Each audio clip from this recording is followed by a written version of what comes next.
Welcome back to another review, and in today's episode we're looking at LEGO Star Wars, the video game. This is my first time playing the original game that came out on the PS2, and it was fun to see the difference between this and the complete saga which I grew up playing. And a quick fun fact, this game came out before the third film came out in the prequel trilogy, which means that this game actually spoiled the film.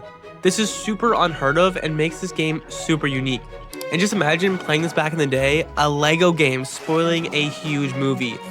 We're going to be going through the story and the gameplay and talking about the ups and the downs of the first main LEGO game.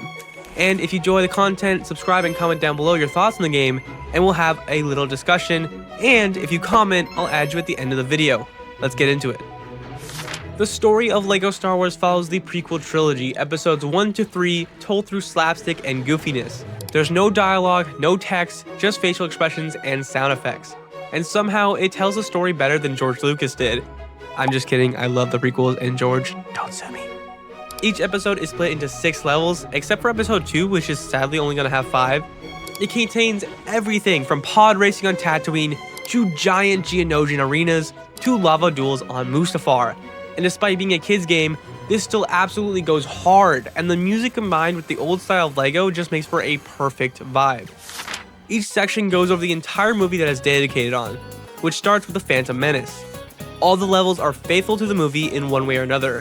While the game can't properly tell the entire story due to both lack of the dialogue and since the game is not meant to be a substitute for the movies. Despite that, this game is amazing at delivering each main plot point of the movies. Things like Naboo, the pod racing, and even the Darth Maul fight are extremely fun and faithful, though some of the missions tend to lose the plot a little. Some of the ideas they kinda just took from the movie and kinda just ran with it. Like for example, the first mission takes place in a Lucre Hall and is an entire level just solely dedicated on that. Same with escaping Naboo.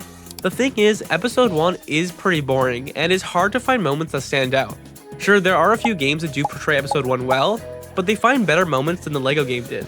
The pod racing scene is the hardest level in the game, but was really fun for me and my friend to go through, and is genuinely one of the funniest levels I have ever played. And while the Darth Maul fight was really fun and a decent end to the episode, we are missing a really good Battle of Naboo level that I think was really needed. And is one of the reasons I think that the Skywalker Saga did an amazing job when it came to creating episode 1. And if we compare games, you can definitely see the difference in which segments of the movie each dev team went for. Episode 2 has the best levels in the game. Genuinely the most nostalgic and most fun to play levels are all in episode 2. We have iconic missions with Kamino, which is my favorite for sure, the Droid Factory, the Geonosian Arena, and even the Count Dooku fight are all in the same episode. And that Kamino mission is the most nostalgic for me. It's the perfect blend of mystery and action, with one of the coolest characters, R4, Jango Fett.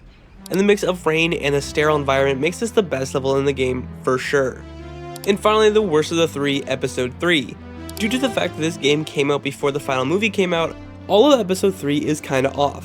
The main plot of the game is still here, and while I absolutely love Revenge of the Sith, I've even seen it in theaters, I still think this overall isn't that fun. I did enjoy the Grievous fight and the Jedi Temple, but even those missions felt a little off. It was a little uncanny, and I did run into a little problem near the end of the game, where loading in, I just kept dying over and over, so I could not complete the last level, nor did I get into the extra area. Neither of these things will affect the final ranking, but it's good to know. I'll throw up some gameplay of those 2 things though, right now.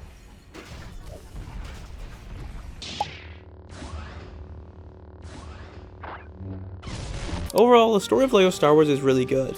It follows the movies, but not to a T. There are little imperfections and problems that can kinda remove you from the atmosphere, but it's not that big of a deal when the overall story is accurate enough. The cutscenes are amazing in the game, and even though there is no dialogue in the game, it's amazing at delivering the story with the little LEGO guys, and I love it. And that's about it for the story. If you like Star Wars and if you like the prequels, which you should, then this game is an amazing blend of nostalgia and Star Wars content. Now let's move on to the gameplay to see how they built up the best combat system they could have. If you've played the complete saga, this is like that, but stripped down to its bare essentials. Combat is simple. Mash one button, swing a lightsaber, and pray the AI doesn't walk off a cliff. There's no flashy combos or complex mechanics. It's all about that classic LEGO loop of smashing everything in sight for studs. The puzzles are also as simple as the combat. You hold one button and the Force solves the puzzles for you. The puzzles are easy, but they've got that satisfying click to them. You build, jump, switch characters, and move on. It's super basic, but it scratches that itch. One thing I actually appreciate is how fast the levels feel. There's no filler, no open world hub to wander around, just straightforward missions that keep you moving, and considering this game came out on the PS2, the pacing is honestly kind of perfect. This was a really fun game to play with my friend and girlfriend and watch some Star Wars as we play using 5% of our brains. Except on the pod racing level, that took more brain cells, let me add. The level design is perfect for exploring and playing without needing to be fully concentrated on the game, as well as coming back to grab mini kits and studs to buy new characters. For a first attempt at a LEGO game of this scale, it nailed the formula. Fun, fast, and packed with charm. LEGO Star Wars the video game might feel dated now, but you can't deny how much it set the stage for everything that came after. Without this game, we wouldn't have the complete saga, LEGO Indiana Jones, or LEGO Batman, or any of those childhood classics. It's simple, yes, but it's pure fun. It doesn't waste your time, it doesn't hold your hand too much, and it captures the old school LEGO vibe where everything felt experimental and weird.